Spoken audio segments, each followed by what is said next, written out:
पाली भाषेचं महत्त्व त्यांच्यामध्ये कसं अधोरेखित होतं हे तर आपण पाहणारच आहोत. पण सगळ्यात महत्त्वाचा एक विषय मला आपल्यासमोर मांडायचा आहे, आणि तो म्हणजे ज्यावेळेस आपण या शिलालेखांची किंवा शिलालेखांचा अभ्यास करतो तेव्हा बहुतेक वेळा आपण या शिलालेख कुठल्या भाषेमध्ये आहेत, कुठल्या लिपीमध्ये आहेत यावर देखील उहापोह करत असतो.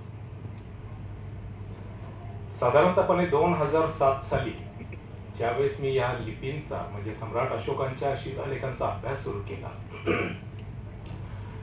तर त्यावेळेस मला जाणवलं, आणि आजही अनेक पुस्तकांमध्ये, ग्रंथांमध्ये, संशोधकांमध्ये आजही त्याबद्दल सम्राट अशोकांच्या शिलालेखांची लिपी ही ब्राह्मी लिपी असं सांगितलं जातं. अकॅडमिक लेवलवर ते आजही मान्यता आहे. पण प्रश्न पडतो की नेमकं लिपीची उत्पत्ती झाली कशी, आणि मी तुम्हाला मुद्दामहून या बेसिक गोष्टीकडे घेऊन चाललोय. त्याचं महत्वाचं कारण आहे, आज आपण सम्राट अशोकांच्या शिलालेखांवर भाष्य करतो, त्यांनी किंबहुना पाली त्रिपिटकावर भाष्य करतो, पण आपल्याला हे समजून घेतलं पाहिजे की सर्वात आधी हे नेमकं कुठे लिहिण्यात आलं आणि कुठे वाचण्यात आलं. हे वाचत असताना ती लिपी म्हणजे नेमकी काय होती हे देखील आपल्याला समजणं गरजेचं आहे. कारण लिपी विज्ञान मनुष्य जातीतल्या किंबहुना जो काय मनुष्य आपण म्हणतो मनुष्याच्या उत्क्रांतीमधला एक सगळ्यात महत्वाचा टप्पा आहे. मनुष्याने खूप वेगवेगळ्या प्रकारचे इन्व्हेन्शन्स आणि डिस्कव्हरीज केलेले, शोध लावलेले, त्यातलं लिपी विज्ञान हे सर्वात महत्वाचं आहे. म्हणजे विचार करा, 35,000 वर्षापूर्वी मनुष्याला जेव्हा संवाद साधायचा होता त्यांनी कसा साधला असेल हे विचार करणं गरजेचं आहे ना. आज आपण सहज बोलतो, लहान बाळाला आपण शिकवतो, 1 वर्षाच्या बाळाला पप्पा मम्मी सगळं शिकवतो, पण 35,000 वर्षापूर्वी त्या मानवानं दुसऱ्या मानवाशी कसा संपर्क साधला असेल, कसा संवाद साधला असेल, हे लिपी विज्ञान. साधारणतपणे ज्या आपण म्हणतो की कॉपर एज मध्ये जेव्हा मनुष्याला जेव्हा त्याची क्रिएटिव्हिटी वाढायला लागली, जेव्हा त्याला खऱ्या अर्थानं संवाद साधायला लागला, जेव्हा त्याला नगरं वसायला लागली आणि त्याला एकमेकांशी बोलणं किंवा नगराचा पती होता कोण, जो कोणी लीडर असेल, त्या लीडरला जर काय आज्ञा द्यायची असेल त्यावेळेस खऱ्या अर्थानं लिपी लिहायला सुरुवात झाली. काय कोडिंग्स मध्ये, काय अक्षर, काय सूचना, काय चिन्ह, आणि ही मनुष्य जातीची सगळ्यात पहिली अक्षर होती जी त्या मनुष्यानं आपण म्हणू शकतो त्याचा शोध लावला, इन्व्हेंट केली. पण ही केली कशी? आज आपण सहज म्हणतो ना, ये रे म्हणताना देखील आपण आपला हातवारे असं करतो, जा रे म्हणताना आपण असं करतो. म्हणजे मनुष्य स्वभाव हा की नैसर्गिकरित्या त्याची फोनेटिक साऊंड म्हणजे जसं त्याचा ध्वनी आवाज येतो तशा प्रकारचं तो हावभाव व्यक्त करत असतो. आणि हेच हावभाव त्यानं ध्वनीला जेव्हा लिपीबद्ध करण्याचा प्रयत्न केला त्यावेळेस लिपीचा आविष्कार झाला. आणि हा लिपीचा आविष्कार ज्यावेळेस सुरू झाला, ज्याला आज आपण सिंधू संस्कृती म्हणतो, या सिंधू संस्कृतीमध्ये आजही आपल्याला काही अक्षरं सापडली, काही चिन्ह सापडली. मात्र संशोधकांमध्ये आत्ताच्या म्हणजे 21व्या शतकामध्ये देखील त्यांच्यामध्ये एक वाक्यता नाही की या चिन्हांना, या अक्षरांचं लिप्यांतर कसं करावं, किंवा जे काय केलं ते सर्वमत किंवा सर्वांना मान्य होत नाही. मग सगळ्यात प्राचीन जे अक्षर किंवा जो लेख आपल्याला प्राप्त होतोय तो सम्राट अशोकांचा, जो इसवी पूर्व 3ऱ्या शतकापासून सुरुवात होती. सम्राट अशोकांचे हे शिलालेख जे लिहिले आणि 1837 साली जेम्स प्रिन्सेपनं जवळपास 6 महिने कठोर परिश्रम केल्यानंतर त्यांनी या लिपीची संपूर्ण वर्णमाला शोधून काढली आणि ती प्रस्तुत केली. ज्यावेळेस जेम्स प्रिन्सेपनं ही वर्णमाला शोधली आणि लिहून काढली त्यावेळेस त्याच्यासमोर प्रश्न पडला की या लिपीला नेमकं नाव काय द्यायचं. आणि केवळ या शिलालेखांची भाषा पाली होती आणि भारतामध्ये सापडलेले हे शिलालेख होते, म्हणून त्यानं त्याचं नाव इंडो पाली स्क्रिप्ट असं म्हटलं. कालांतराने जेव्हा जेम्स प्रिन्सेपला कळालं की हे सर्व शिलालेख अशोक नावाच्या राजाने लिहिले असेल, त्यावेळेस त्यांनी त्यांना अशोकन स्क्रिप्ट म्हणायला सुरुवात केली. ही गोष्ट आहे 1837 सालातली.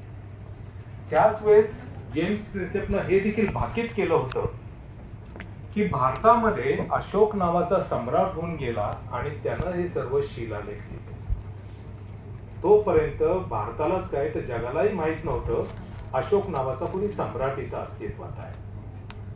जेम्स प्रिन्सेपची भविष्य किंवा त्याची दूरदृष्टी, त्याचा जो अभ्यास होता तो खरा ठरला जेव्हा 1915 साली मस्की म्हणजे कर्नाटका इथे एक शिलालेख सापडला ज्यात अशोकाचं नाव लिहिण्यात आलं होतं. आणि त्यावेळेस जगाला पहिल्यांदा 1915 साली कळालं की सम्राट अशोक नावाचा एक राजा या देशामध्ये होऊन गेला.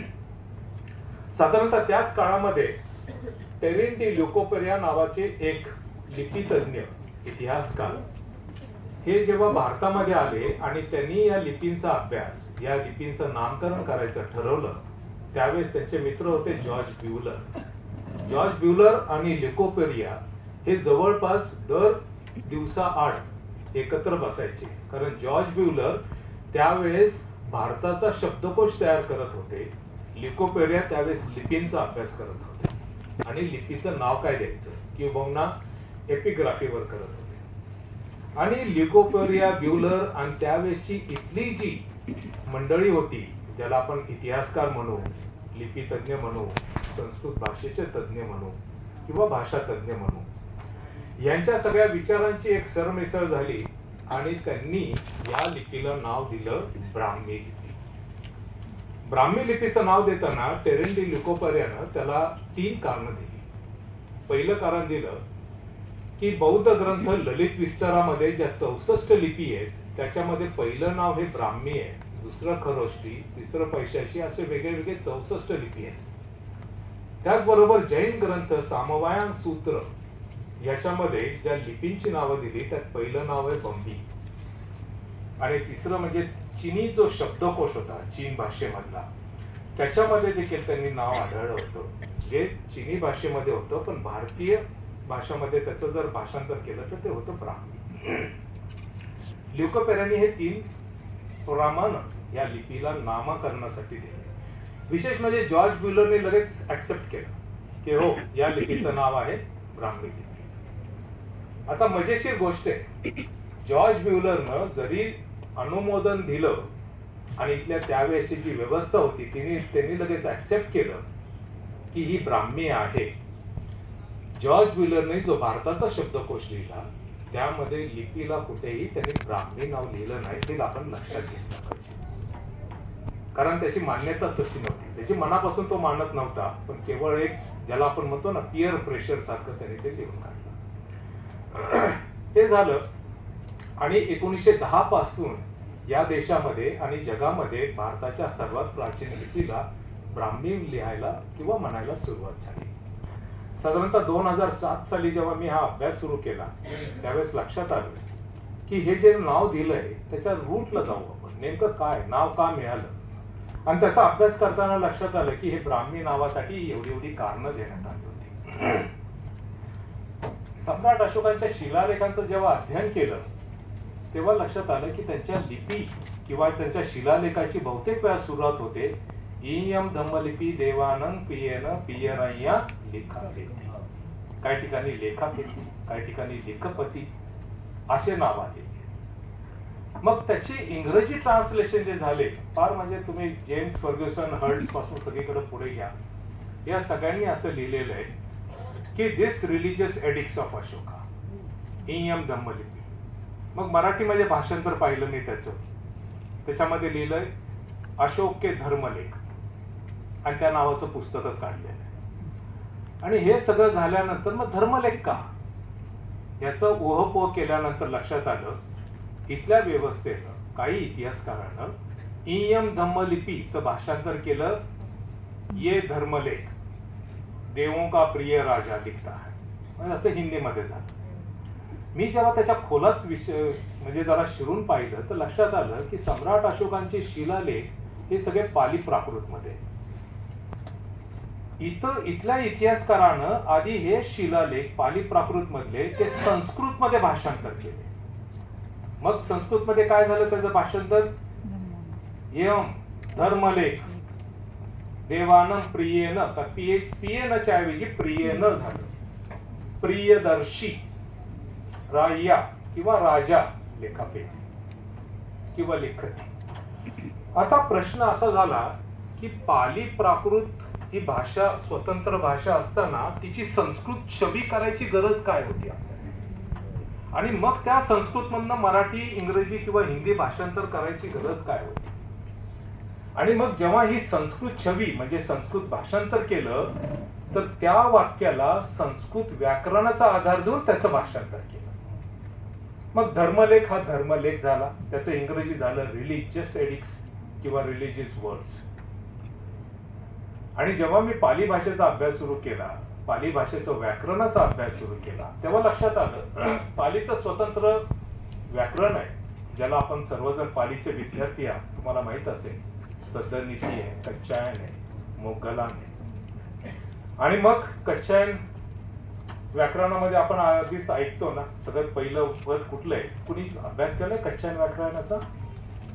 कच्चायन व्याकरणामध्ये जी पदं दिलेली आहेत, जी सूत्र दिलेली आहेत, त्यातलं पहिलंच सूत्र आहे अक्षर अक्षर संयतो, म्हणजे प्रत्येक अक्षराला अर्थ आहे.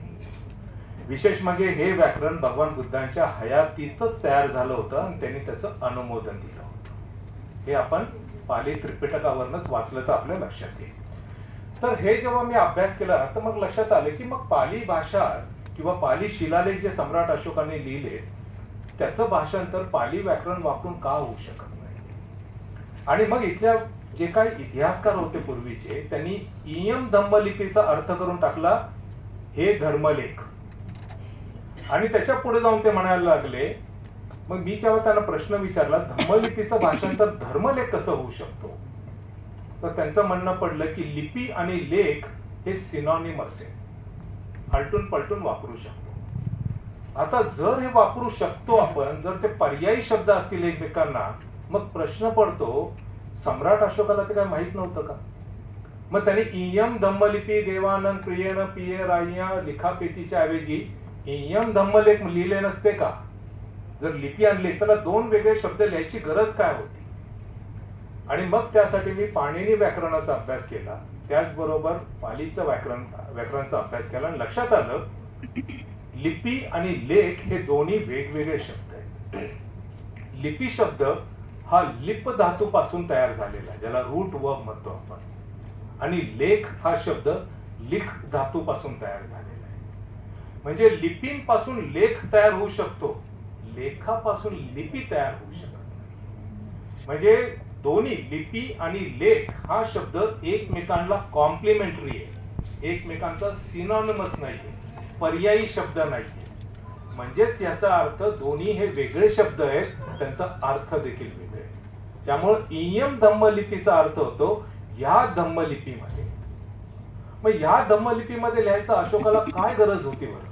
की आपण लिहितो का? सध्या आपण आता नागरी लिपी, या नागरी लिपीला पण आपण देवनागरी करून टाकले.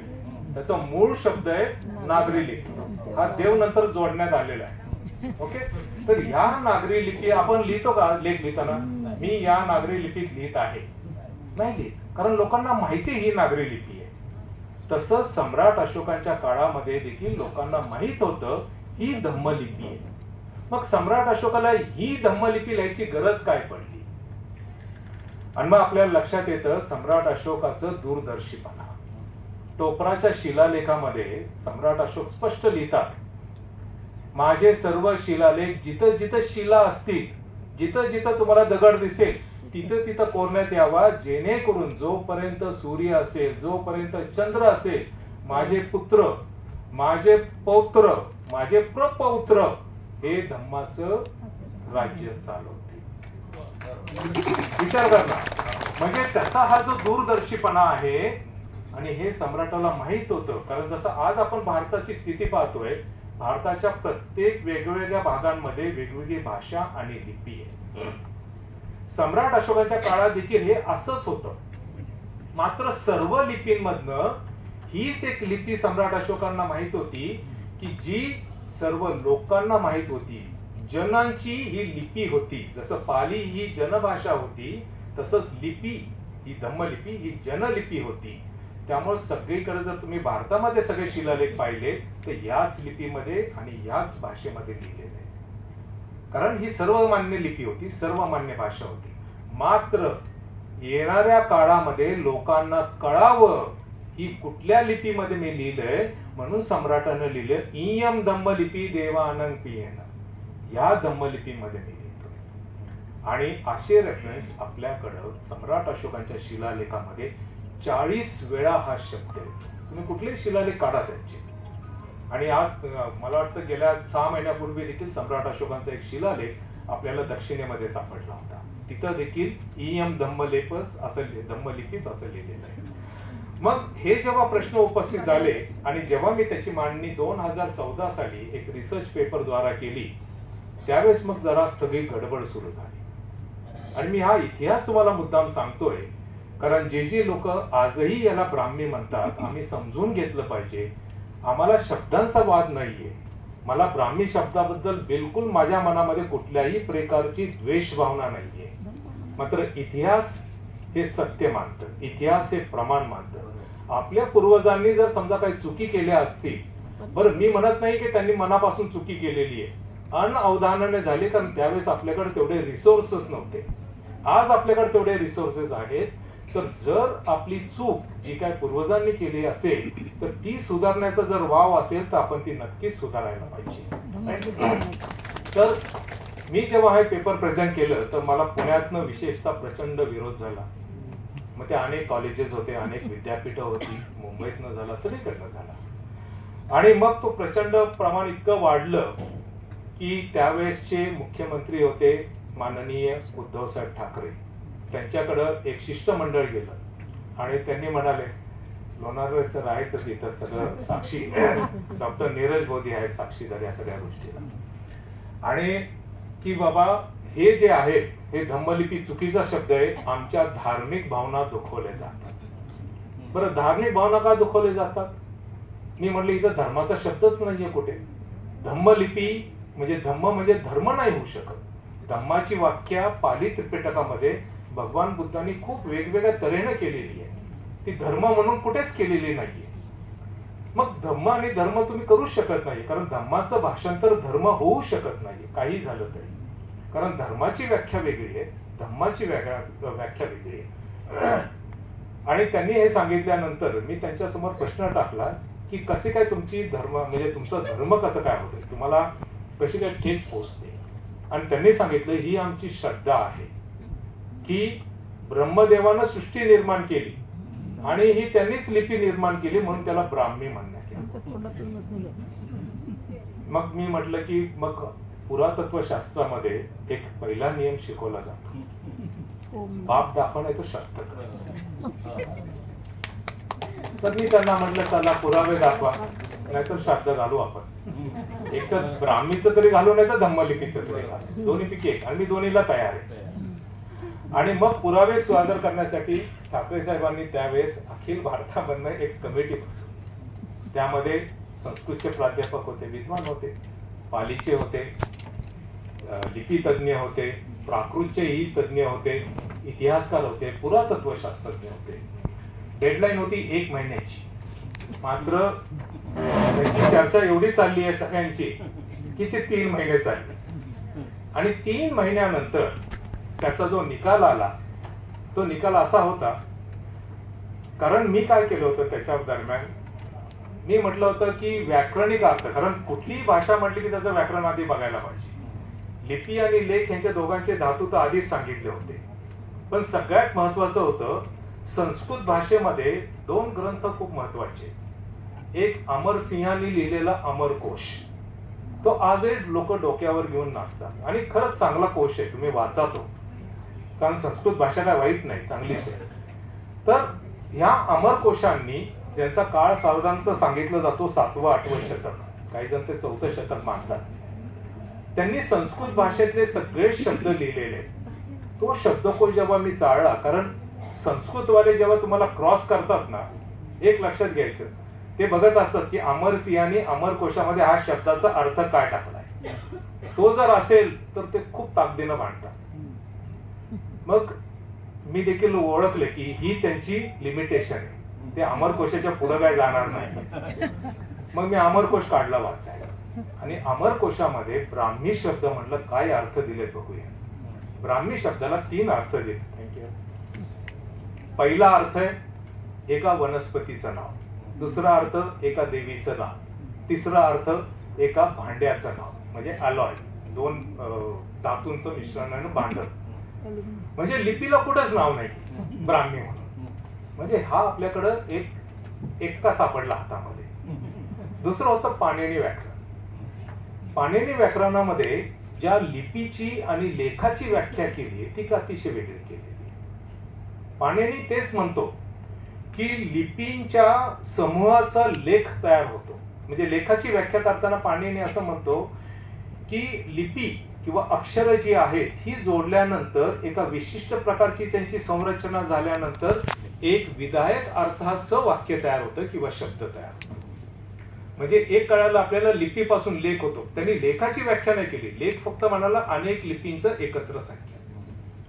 म्हणजे हे दुसरं स्पष्ट झालं की लिपीपासून लेख होतो, लेखापासून लिपी तयार होत नाहीये. हा दुसरा बेस झाला. आणि हे सगळं पाहिल्यानंतर जेव्हा हे पण प्रस्तुत करण्यात आला आम्ही पुरावे म्हणून, 3 महिन्यानंतर रिझल्ट आला. ब्राह्मी शब्दाला व्याकरणिक अर्थ नाहीये, ऐतिहासिक पुरावे नाहीयेत, पुरातत्वीय प्रमाण देखील नाहीये. मग त्यातल्या एका विदुषीनं सांगितलं की आम्ही जे आहे सायणाचार्यांचं मत मांडतो. सायणाचार्य हे संस्कृत भाषेचे खूप मोठे आचार्य होऊन गेले. आणि सायणाचार्य म्हणतात की ब्राह्मणांनी उच्चारलेला प्रत्येक शब्द हा ब्राह्मी लिपी, म्हणजे वेदांनी. बरोबर, वेदांनी जर ब्राह्मी लिपी म्हणजे हे केलं असेल, मग आता मग परत त्यांनी मला डबल कामाला लावलं, वेद शोधायला लावलं. कुठल्याही वेदामध्ये ब्राह्मी शब्दच नाही. बरं, ते म्हणाले अशोकाने लिहिली ब्राह्मी लिपी आणि हे वेद प्रमाण आहेत म्हणजे वेदांमध्ये. मग वेद जर अशोकाच्या आधीपासून होते अशी मान्यता असेल, मग अशोकांच्या शिलालेखामध्ये स्वर व्यंजन कुठे गायब झाली संस्कृत भाषेची, ती का दिसत नाही आपल्याला, हा दुसरा प्रश्न आहे. म्हणजेच ह्याचा अर्थ सम्राट अशोकाच्या काळी एक तर संस्कृत अस्तित्वात नव्हती, आणि जरी असली असं आपण गृहीत धरूया तरी ती फेमस नव्हती, किंवा ती 1-2% लोकांनाच माहित होती, सर्वसामान्यांना माहित नव्हती. नाहीतर अशोकांनी संस्कृत भाषेमध्ये सगळे शिलालेख लिहिले असते. त्यांनी पालीमध्ये लिहिली, पाली प्राकृतमध्ये यासाठी लिहिली कारण पाली भाषा त्यावेळेची जनभाषा होती. आणि मग त्यांचा जो आला निदान 3 महिन्यानंतर, ब्राह्मीला कुठलाही ना ऐतिहासिक पुरावा, ना पुरातत्वीय प्रमाण, न व्याकरणिक पुरावा. मात्र तरी आम्ही धम्मलिपी ऍक्सेप्ट नाही करणार कारण पुरावे कमी आहेत. मी म्हटलं अजून एक कामाला त्यांनी मला लावलं, आणि मग मी म्हटलं सगळे रेकॉर्ड्स बघू आपण, जिथं जिथं हस्तलिखित सापडते, जिथं जिथं भुर्जपत्र, ताम्रपट, सुवर्णपट जिथं असेल, शिल्पपट, आणि त्याचं एकच डॉक्युमेंटेशन होतं एकाच ठिकाणी, जे तुम्ही पण पाहू शकता. नॅशनल मिशन फॉर मॅन्युस्क्रिप्ट्स ही भारतीय सांस्कृतिक मंत्रालयाची एक शाखा आहे जी नवीन दिल्लीमध्ये स्थित आहे, ज्याला राष्ट्रीय पांडुलिपी संस्था असं म्हणतात. त्यांच्याकडे त्या काळामध्ये म्हणजे 2014 साली 2.5 कोटी हस्तलिखितांचं डॉक्युमेंटेशन आहे त्यावेळेस. आता त्याच्यामध्ये 25-30 लाखांची भर झाली असेल. त्यावेळेस जेव्हा मी हे सगळा डेटा चाळला आणि दिल्लीला जाऊन चाळला, आणि तो पाहिल्यानंतर लक्षात आलं कुठल्याही डॉक्युमेंट मध्ये म्हणजे कुठल्याही हस्तलिखित किंवा ताम्रपटामध्ये ब्राह्मी शब्द येत नाहीये. आणि सम्राट अशोकांच्या शिलालेखामध्ये 40 वेळा धम्मलिपी शब्द आलेला आहे. आणि मग हा पुरावा आपण सादर केला की म्हटलं चॅलेंज केलं मी त्यांना त्यावेळेस, तुम्ही ब्राह्मीचा एक शब्द मला दाखवा कुठल्याही कारणानं, ते लिपीसाठीच असावं असं काही नाहीये, कुठल्याही कारणानं दाखवा की ब्राह्मी हा शब्द आहे. मी लगेच माझं सगळी केस मागे घेतो आणि पुढच्या क्षणापासून सम्राट अशोकांच्या लिपीला ब्राह्मी म्हणतो. मात्र पुरावा दाखवा. त्याच्या बदल्यात धम्मलिपीचे मी 40 पुरावे दाखवतो, फिर मग देखेंगे दूध का दूध पाणी का पाणी. आणि तरी ते म्हणाले की पुरावे अजून कमी आहे, आम्ही मान्यता देऊ शकत नाही. म्हणजे ही इथली व्यवस्था लक्षात घ्या. आज एवढी व्यवस्था लोणारे सरांना माहिती आहे, डॉक्टर नीरजला माहिती आहे, तो सगळा किस्सा किती, कारण ते ह्या केस मधनं गेलेले, ते आमचे खंदे समर्थक आहेत त्या धम्मलिपी शब्दाचे. आणि हे सगळं कारण तुम्हाला माहिती आहे माझी अकॅडमिक क्वालिफिकेशन नाहीये. मी तुमच्यासारखा काय म्हणू शकतो, I am not a PhD holder probably doing any doctorate वगैरे. माझं हा केवळ आणि केवळ आउट ऑफ इंटरेस्ट आहे. मात्र जेव्हा मी व्यवस्थेला प्रश्न विचारायला सुरुवात केली त्यावेळेस अनेकांनी त्यावेळेस बऱ्याच प्रमाणात मोठ्या प्रमाणात त्रास दिला. पण एक मात्र होतं की त्यावेळेस पासून मला वाटतं 2016 पासून 14-15 पासूनच आम्ही संपूर्ण धम्मलिपी ही जगजाहीर करायला सुरुवात केली. त्याच्या मोफत कार्यशाळा सुरू केली. आणि मला सांगायला खूप आनंद वाटतो की एक ज्याला आपण म्हणतो ना की एक इम्पॅक्ट करायचा म्हणून नाशिकमध्ये 2,500 मुलांना म्हणजे 4थी पासून ते 9वी पर्यंत या विद्यार्थ्यांना 12 शाळांमधल्या 2,500 विद्यार्थ्यांना आम्ही ही धम्मलिपी शिकवली. त्यांना ब्राह्मी म्हणूनच शिकवली. मी तुम्हाला हे त्याच्या मागचं कारण सांगतो. कारण धम्मलिपी म्हणताना सगळ्या संस्था ज्या आहेत त्या प्रस्थापितांच्या आहेत. त्यामुळे धम्मलिपी म्हणलं तर आधी ते डोकं वर करतात.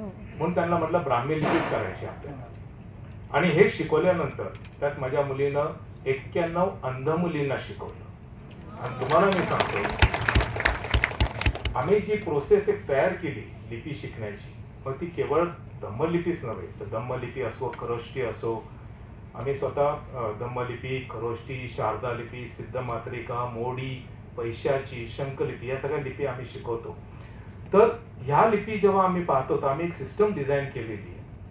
म्हणजे कुणालाही अगदी म्हणजे 5 वर्षाच्या मुलाला ज्याला ABCD लिहिता येईल अशा मुलापासून तर अतिशय वयोवृद्ध जो 80 वर्षाचा पण असेल, 90 पण त्याला थोडंसं पेन धरून लिहिता येईल अशा कुठल्याही व्यक्तीला आम्ही 4 तासामध्ये कुठलीही लिपी शिकू शकतो. हे टेक्निक आहे आणि ते टेक्निक शिकवलंय. आणि फक्त मी एक सांगावंसं वाटतं की अंध मुलींना ज्यावेळेस माझ्या मुलीने शिकवलं त्यावेळेस आम्ही त्यांना सुरुवातीला आपले पिठाचे गोळे, कणकेचे गोळे ते बनवून दिले आणि त्याला क अक्षर केलं. तुम्हाला सर्वांना माहिती आहे ज्यांनी ज्यांनी लिपी शिकली असेल, क हा प्लस क. आणि मग तो क केला म्हणजे त्या पिठाचा आणि तो सुकवला उन्हामध्ये. असं क ख ग ग सगळे शिकवले केले. मग क च्या पुढे का की की की 12 केली प्रत्येकाची. म्हणजे असं ढिगभर झाले सगळे अक्षर. आणि ती अक्षरं त्या अंध मुलींना दिल्यानंतर त्यांनी त्याच्याकडे त्यांना फक्त स्पर्श ज्ञान येतं. त्याच्या मागची भूमिका मी तुम्हाला सांगतो नंतर. आणि मग त्यांना त्या मुलीने जेव्हा त्या पिठावरनं कडक झालेल्या पिठावरनं अक्षर हात फिरवला तेव्हा लक्षात आलं त्यांना क कसा आहे. कारण त्यांना ती लिपीचं ज्ञान म्हणजे त्या डॉट्सचं ज्ञान असतं, म्हणजे स्पर्शाने ज्ञान असतं. आणि ते केल्यानंतर त्यांना आम्ही क्ले दिले जे आपण आर्टमध्ये शाळेमध्ये वापरतो. ते क्ले वापरल्याने त्यांना क करायला लावला. मग त्यांना ते समजलं. आणि हे सगळं केल्यानंतर या सगळ्यांचं आम्ही एक संमेलन भरवलं नाशिक मधल्या सगळ्यात मोठ्या हॉलमध्ये, 3,500 कॅपॅसिटीच्या हॉलमध्ये. हे सगळे विद्यार्थी आले होते. त्यावेळेस नाशिकचे पालकमंत्री माननीय छगनराव भुजबळ होते, ते स्वतः आले होते. ते फक्त म्हणाले मी 15 मिनिटासाठी येईल. मात्र त्यांनी जेव्हा ह्या मुलींना हे करताना आणि आम्ही एक प्रयोग केला, समोर 2,500 डोळस मुलं बसलेली आणि स्टेजवर 10 अंध मुली होत्या. आणि त्यांना फक्त आम्ही हळूच कानात सांगितलं एक वाक्य की तुम्ही ते लिहून दाखवा क्लेनी. आणि आम्हाला हे बघायचं होतं की या मुली लिहित होत्या, लिहू शकत होत्या आणि समोरची मुलं हे वाचू शकत होती. आणि त्यांना दिलं होतं मेरा भारत महान. आणि त्या मुलींनी झाल्यानंतर ते सगळी पाटी अशी समोर दाखवली, म्हणजे त्याच्यावर चिटकवलं होतं क्लेनी. त्यांनी दाखवली आणि समोरच्या मुलांनी उत्स्फूर्तपणे वाचून दाखवलं मेरा भारत महान. आणि हे पाहिल्यानंतर भुजबळ साहेबांच्या डोळ्यातनं पाणी आलं. ते त्यांना अपेक्षाच नव्हती खरं की एवढं कसे काही शिकतील म्हणून. सांगायचा मुद्दा हाच की आपण जे शिलालेखांचा अभ्यास करतो त्या शिलालेखांना जर अंधाने फक्त हात जरी फिरवला तरी त्याला अक्षर ओळख जर माहीत असेल तर तो शिलालेख ते वाचू शकतील. हा त्याच्या मागचा उद्देश. आणि मग वेगळ्या वेगळ्या जसं सम्राट अशोकाने ही लिपी ही भाषा फेमस करण्यासाठी भारताच्या वेगवेगळ्या कोपऱ्यांवर शिलालेख उभारले, तशाच प्रकारचं काम किंबहुना त्याच्याकडनं प्रेरणा घेऊन हे अनेक लोकांना शिकवण्याचा प्रयत्न केला. आणि आज मला त्यामुळे सांगायला खूप अभिमान वाटतो. माझे जवळपास 250 ते 300 विद्यार्थी सध्या धम्मलिपीचे वर्ग विनामूल्य केवळ भारतातच म्हणजे महाराष्ट्रातच नाहीये, भारताच्या वेगवेगळ्या ठिकाणी राज्यांमध्ये घेतात. आणि आज आम्ही वेगवेगळ्या देशांमध्ये देखील शाखा सुरू केलेली आहे. आणि हे सगळेजण धम्मलिपी त्यांना शिकवतात. आणि हे ह्याच्यासाठीच मित्रांनो, कारण ज्या वेळेस आपण एका गोष्टीचं, आणि तुम्हाला एक सांगायचं एक मुद्दा, कारण तुम्ही विचाराल मग पुढे काय झालं 2016 सालानंतर. कारण इतिहास थांबत नसतो, इतिहास पुढे जात असतो. आपण इतिहासाबरोबर चालायचं असतं आणि पुढचं भविष्यातला इतिहास घडून ठेवायचा असतो. तर हे जे 2000 सालानंतर देखील आज पवेतो हा कुठेही म्हणजे सगळेजण जे जे शिकले धम्मलिपी, ज्यांना ज्यांना या शब्दाशी म्हणजे प्रमाण त्यांना मनापासून आवडले, त्यांना मान्य, ते ह्याला धम्मलिपीच म्हणतात. ज्यांना अजून माहित नाही ते अजूनही त्याला ब्राह्मी लिपी म्हणतात. पण त्याच्याबद्दलही काही वाद नाहीये, कारण शेवटी प्रत्येकाला व्यक्ती स्वातंत्र्य आहे, प्रत्येक आपल्या विचारानं चालतो. मात्र ते करत असताना आपली सदसद विवेक बुद्धी आपण शाबूत ठेवली पाहिजे. जी प्रमाणं नाहीये ती ओढून ताडून आणण्यात अर्थ नाहीये, जी प्रमाणं आहेत ते आपण मान्य केली पाहिजे.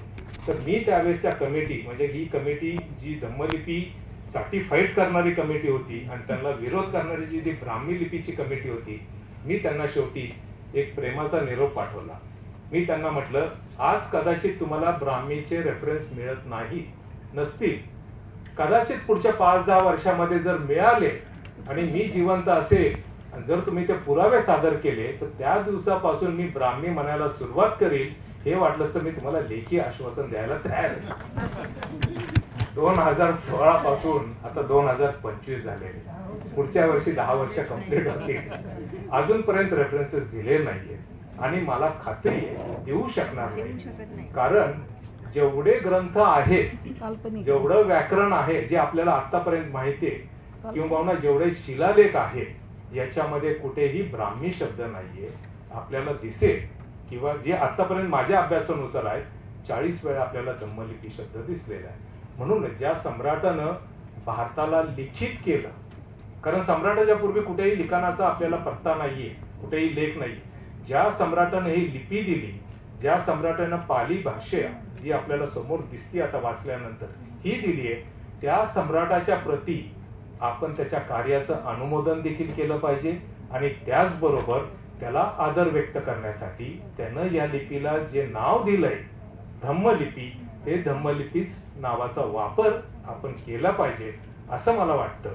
जर तुमची बुद्धी, जर तुमचं सत्सद विवेक बुद्धी, तुमचं मन तुम्हाला सांगत असेल की ह्या प्रमाणानुसार आपण त्याला आता धम्मलिपी म्हणायला पाहिजे, तर कृपा करून त्याला धम्मलिपी म्हणा. अन्यथा जर तुम्ही ब्राह्मी म्हणणार असाल तर मी देखील तुम्हाला कधीतरी त्याचे प्रमाण विचारेल. एक किस्सा सांगतो आणि इथं थांबतो. मी माझ्या विद्यार्थ्यांना सांगत असतो की तुम्ही इतिहास आणि पुरातत्व शिका. मला पुरातत्व शास्त्रज्ञाला जायचं होतं डेक्कन कॉलेजमध्ये, पण ज्यावेळेस मी ग्रॅज्युएशन झालो होतो BSc फिजिक्स घेऊन, त्यावेळेस ते म्हणाले तुम्ही आर्ट्स घेतलं नाही, तुम्हाला आम्ही प्रवेश देणार नाही. आता आज मी आर्किओलॉजिस्ट म्हणून तुमच्यासमोर उभा असतो. पण मग मी म्हटलं ठीक आहे बाबा, नका देऊ, मी माझा अभ्यास चालू ठेवत पॅरलली. ओके. आणि आतापर्यंत जवळपास 800 बुद्धलेणी फिरलेलो आहे, त्याचं डॉक्युमेंटेशन केलेलं आहे. त्याचा लढा आमची संपूर्ण टीम देते. माझे अनेक विद्यार्थी आहेत, जवळपास 15 संघटना आहेत आमच्या, आणि त्या संघटना बुद्धलेणीवर कार्यशाळा विनामूल्य घेत असतात. तर सांगायचा मुद्दा आहे की डेक्कन कॉलेजमध्ये माझा असाच एक विद्यार्थी गेला, आर्किओलॉजीला ऍडमिशन घेतलं. तिथल्या शिक्षकांनी लिपी शिकवायला सुरुवात केली. म्हटले आज आपण ब्राह्मी लिपी शिकूया. त्यांनी हात वर केला, सर हिला ब्राह्मी म्हणायचं का धम्मलिपी म्हणायचं? ते म्हणाले तू भोसेकरांचा शिष्य आहेस का? तू धम्मलिपी म्हण, मी ब्राह्मी म्हणतो. ओके. तर मित्रांनो, हे मला तुम्हाला सांगायचं होतं. सांगायचं फक्त एकच मुद्दा, तुम्ही कुठल्याही फील्डमध्ये असा, तुमचे बॅकग्राऊंड कुठलीही असू द्या, जर तुम्ही तुमची संशोधक वृत्ती जर ती शाबूत ठेवली, मी जे काय संशोधन करायचं शिकलोय, मी प्रांजळपणाने आणि खूप अभिमानाने सांगतो मी बाबासाहेब आंबेडकरांचे ग्रंथ, त्यांचे लेख, त्यांची भाषणं तीच वाचून विरोधकाला विरोध कसा टेक्निकली करायचा, अकॅडमिकली करायचा ते शिकलोय. उगीच मोर्चे बांधणी आणि घोषणा देऊन आपल्याला विरोध करायचं कारण नाहीये. तुम्ही त्याच्या बुद्धीपेक्षा तुमची बुद्धी सरस करून ठेवा. त्यांनी जे प्रमाण वापरले तेच प्रमाण घ्या, तेच प्रमाण त्याच्यावर उलटवा. तुम्हाला याचं उदाहरण पाहिजे असेल तर आचार्य अश्वघोषांचं वज्रसूची वाचा. वज्रसूचीमध्ये आचार्य अश्वघोषांनी ब्राह्मणांना मान्य असलेले ग्रंथ जे होते त्याच ग्रंथांचे उतारे काढले आणि तेच त्यांच्यावर फेकले आणि म्हणले उत्तर द्या. एक छोटं उदाहरण देतो आणि मी थांबतो, कारण पुढचं सेशन आहे आपलं. एका ठिकाणी असं म्हटलंय की जर ब्राह्मणांनी शूद्राच्या बरोबरीने जेवण केलं, बसून केलं, आणि हे फॅक्ट या ब्राह्मण ग्रंथामध्ये लिहिलेलं आहे, तर तो ब्राह्मण त्यांनी त्याच्याबरोबर जेवला, त्याच्या हातचं पाणी पिलं असेल तर पुढचे 10 जन्म तो कुत्र्याचं होतो, 20 जन्म डुकराचं होतो, असं लिहिलेल्या. तुम्हाला त्याचे रेफरन्स पण मी देतो. आचार्य अश्वघोष तो रेफरन्स टाकून विचारतात की ब्राह्मणांनो हे सांगा, आज जी रस्त्यावर कुत्री दिसतात ती गेल्या जन्मी ब्राह्मण होती का? आज जी डुकरं दिसतात ती ब्राह्मण होती का? नसतील तर तुम्ही त्यांना घरी पाळा. विचार करा. इसवी सन पहिल्या शतकामध्ये अश्वघोषांनी हा ग्रंथ लिहिला. छोटाच आहे, 52 पदांचा आहे. आज त्याला 2025 वर्ष झाली. आजपर्यंत एकाही ब्राह्मण पंडितानं त्याला उत्तर लिहिलेलं नाही, लिहू शकत नाही. कारण 2च प्रमाण होतील. एक तर त्यांनी म्हणायला पाहिजे हे चूक आहे, मग चूक आहे तर बाबा तुझा ग्रंथ चूक आहे हे मान्य कर. आणि जर तो म्हटला खरं आहे मग ते घरी घेऊन जा. तर मित्रांनो, आपण अकॅडमिकली स्ट्रॉंग झालं पाहिजे. तुमचे मी आता पेपर्स वाचले, चांगला प्रयत्न केलाय, खूप चांगला प्रत्येकाने कष्ट घेतलेले. पण मला असं वाटतं ज्यावेळेस आपण MA पाली करतोय आपण जास्त डीप असलं पाहिजे, आपलं ज्ञान जास्त खोलवर असलं पाहिजे. वर वाचून म्हणजे एक टॉपिक वेगळा, त्याचा आशय वेगळा, त्याचं कन्क्लुजन वेगळं. मला असं वाटतं ह्या स्टेजवर तरी मला नाही वाटत की तुम्ही स्वतः ते ऍक्सेप्ट करा. आपला पेपर आपण कसा सादर करावा, त्याचा विषय काय असावा, म्हणजे त्या विषयाची ओपनिंग, त्या विषयाचं संपूर्ण मधलं कन्सेप्ट आणि त्याचं नंतरचं कन्क्लुजन, ऑब्झर्वेशन अँड कन्क्लुजन, हे तुम्ही शिकलं पाहिजे. तुमचे जे पेपर्स आहेत, मला असं वाटतं एकाने री ओढली की पाली भाषाची साहित्यातली उपमा वगैरे किंवा आणखी काही, हे आत्ताचा नव्हता पेपर, माझ्या डोक्यात तो विषय आला. हे करत असताना, पाली साहित्याचा अभ्यास करताना नुसतं वरवर ते साहित्य सांगण्याचा अर्थ नाहीये. कीटक अनुपीटक आणि त्यातले प्रकार सांगण्यात काहीच अर्थ नाहीये.